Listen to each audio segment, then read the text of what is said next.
नाम से हमारा भाई निर्दोष था, हमारी ज़मीन बिक गई 8 एकड़। उन्हीं के केस में हम लोग ये सोचते रहे, मेरा भाई निर्दोष था, हम लोग पैसा खर्च करते रहे। कुछ महीने 2-4 साल में हम मिलने गए, तब मेरा पैसा खर्च हुआ, मेरे माँ बाप भी ख़त्म हो गए। हमारे गरीब लोग हैं हम लोग, हमारा आवास भी नहीं बना। मेरा देखो मकान खंडर पड़ा हुआ है। हम लोगों ने प्रधान जी से भी कहा, सिक्योरिटी से भी कहा कि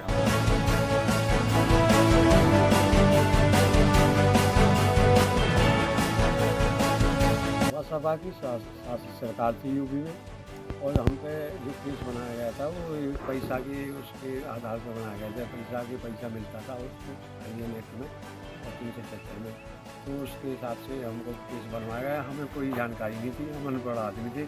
पुलिस ने उठा के हमको जेल ले गई, अदालत थाने से मतलब जेल ट्रांसफ़र कर दिया। चार्जशीट जो भी बनी, मतलब कागज़ हमको बने, हमें कोई पता नहीं। कुछ दिन बाद हम जो भी वहाँ डिस्ट्रिक्ट जेल में रहे, और 2003 में हमको सज़ा पड़ गई। दूसरे महीने में 24 तारीख को हम आगरा सेंट्रल जेल चले गए, वहाँ रहे।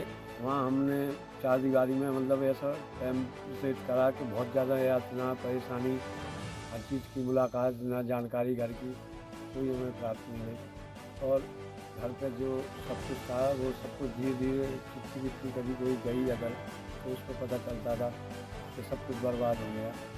और फिर इसके बाद हमने सब कुछ झेली, सब, क्योंकि हम भी गुनाह थे, तो हम ये सोच रहे थे कि शायद एक दिन ऐसा आएगा, एक दिन ऐसी सरकार आएगी जो हमें न्याय मिलेगा।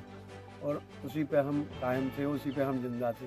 परिवार वाले सब बिखर गए, जो कुछ था हमारा सब बना हुआ, जो था हमारा गाय भैंस से लेके बैलगाड़ी इंजन से लेके, और माता पिता जो उनने हमें पाला पोसा बड़ा करा, जिनसे हमें उम्मीद थी कि हम उनकी उस पीरियड में अगर जेल न जाते तो हम बहुत कुछ उनके मरने के से पहले हम बहुत कुछ समझ जाते और बहुत कुछ तरक्की कर जाते।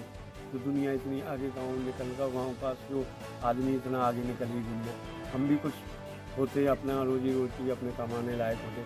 अब हमें ये लगा कि हमारे सब 2 भाइयों की मौत हो चुकी है, वो भी अटैक से मर गए, माँ बाप भी ऐसी मौत से मर गए, और ज़मीन जो हमारी 8 एकड़ ज़मीन थी वो भी हमारी बिक गई। नहीं है, घर बिल्कुल खंडर पड़ा है, कुछ भी नहीं, कबाड़ खानों में डला है, और ना ईंट है ना कोई कुछ है, और बस यूँ ही रह रहे। हमें तो कोई छत भी रहने को भी नहीं है, मतलब एक झोपड़ी भी नहीं है।